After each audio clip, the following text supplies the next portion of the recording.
కొత్త నటీనటులతో సినిమా తీయడం అనేది ఎప్పుడూ రిస్కే. ఏ చిన్న తేడా వచ్చినా నిర్మాతలు మునిగిపోతారు. అందులోనూ ప్రయోగాత్మక చిత్రం అంటే వేరే చెప్పాలా. ఇలాంటి వాటికి చాలా అరుదుగా విజయాలు దక్కుతాయి. ఇక చిరస్థాయిగా పేరు నిలిచిపోవడం అందరి విషయంలో జరగదు. అందులోనూ స్టేజ్ మీద ఆడే ఒక నాటకాన్ని 2 గంటల సినిమాగా మలచడం కత్తి మీద సాము లాంటిది. ఇక 1988 ఛాయాగ్రహుడిగా మంచి పొజిషన్లో ఉన్న రఘు దర్శకుడిగా పరిచయమయ్యే తన మొదటి సినిమాకు గొల్లపూడి మారుతీరావు రాసిన కళ్ళు నాటికను తీసుకోవాలని నిర్ణయించుకున్నారు. ఇక విపరీతమైన ఆదరణ పొందిన ఆ డ్రామాకు ఉమ్మడి తెలుగు రాష్ట్రాల్లో పెద్ద ఎత్తున అభిమానులు ఉండేవాళ్లు. ఇక స్నేహితులే నిర్మాతలుగా వెండితెర అనుభవం లేని కొత్త వాళ్లను ఏరి కోరి ఎంపిక చేసుకొని మరీ ఈ సాహసానికి నడుం బిగించారు.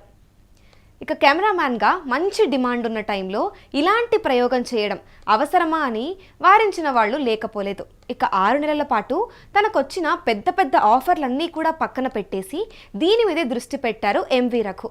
సితారా, అన్వేషణ, స్వాతిముత్యం లాంటి అద్భుతమైన సినిమాలకు పనిచేసిన ఆయన నైపుణ్యం ఎందరో దర్శకులు ఆఫర్లు ఇచ్చేలా చేసింది. కానీ రఘు మనసంతా కళ్ళు మీదే ఉండేవి. కళ్ళులో 5 ప్రధాన పాత్రధారకులు కళ్ళు ఉండవు. ఇక యాచక వృత్తిని నమ్ముకొని పాడుబడిన గుడిలో తలదాచుకుంటూ ఉంటారు. ఒక జర్నలిస్ట్ సహాయంతో వాళ్లలో చిన్నవాడు చురుకైన వాడైన సూరిబాబుకి ఆపరేషన్ ద్వారా చూపొస్తుంది. అయితే సూరిబాబు వక్ర మార్గం పట్టి హత్యలు చేసే ముఠాలో భాగమవుతాడు. ఆఖరికి తన బృందంలో ఉన్న ఒక అమ్మాయి సీతాలు మీద అత్యాచారానికి తెగబడతాడు. దీంతో మిగిలిన వాళ్లు కలిసి మళ్ళీ అతనిని కళ్ళు పీకేసి గుడ్డివాడిని చేస్తారు. ఇది కళ్ళు కథ. షూటింగ్ వేగంగానే చేశారు. 1988 జూలై 23న కళ్ళు కేవలం ఉదయం షోలతో కొన్ని థియేటర్లలో మాత్రమే రిలీజ్ అయ్యింది. దీనికన్నా ముందు రోజుల వ్యవధిలో సిరిపురం చిన్నోడు, భార్యాభర్తలు, జమదగ్ని, స్వర్ణకమలం, అశ్వత్థామ లాంటి పెద్ద సినిమాలు అదే నెలలో సందడి చేస్తున్నాయి. అయినా సరే కంటెంట్ మీద నమ్మకంతో రఘు నిర్మాతలు వ్యయప్రయాసలు కూర్చి రిలీజ్ చేశారు. కళ్ళు కమర్షియల్గా బ్లాక్ బస్టర్ అనిపించుకోకపోయినా లెక్కలేనన్ని అవార్డులు, ప్రశంసలు దక్కించుకుంది. గానగంధర్వుడు ఎస్వి బాలసుబ్రహ్మణ్యం సంగీతం అందించడమే కాకుండా సిరివెన్నెల సీతారామశాస్త్రి గారు సాహిత్యం అందించారు. ఇక తెల్లారింది లెగండోయ్ పాటను స్వయంగా పాడారు. ఇది చాలా ఏళ్లు రేడియోలో మారుమ్రోగిపోయింది.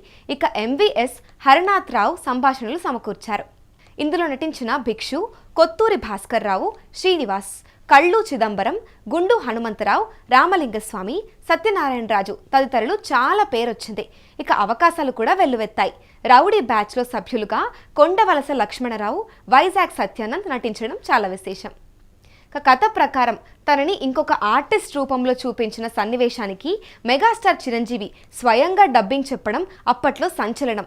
ఇక నేరుగా కనిపించకపోయినా కూడా వినిపిస్తారు.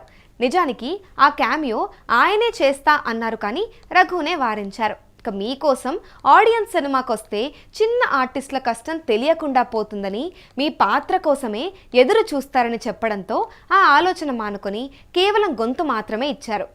ఇక కళ్ళు సినిమా కొన్ని కేంద్రాల్లో షిఫ్టింగ్తో కలిపి 100 రోజులు ఆడింది. కొంత పార్ట్ మినహా మొత్తం వైజాగ్లోనే చేశారు. ఇక బాలు ఒక సీన్లో తళుక్కున మెరుస్తారు. కళ్ళు 4 నంది అవార్డులను గెలుచుకుంది. ఎన్నో జాతీయ, అంతర్జాతీయ చిత్రోత్సవాల్లో ప్రదర్శనకు నోచుకుంది. ఇక ఆస్కార్ నామినేషన్కు ఎంపికైంది, కానీ అర్హత పొందిన చివరి లిస్టులో పేరు లేకపోయింది. నూతన నటుడిగా శివరాజకుమార్ కళ్ళు సినిమా లైఫ్ ఇవ్వడమే కాక నంది అవార్డును కూడా ఇచ్చింది. అక్కడి నుంచి ఆయన వెనుదిరిగి చూడాల్సిన అవసరం లేకపోయింది. థియేటర్లలో విడుదలైన 30 సంవత్సరాల తరువాత మొదటిసారి శాటిలైట్ ప్రసారం జరుపుకున్న సినిమాగా కళ్ళు మరో అరుదైన ఘనత సంపాదించుకుంది.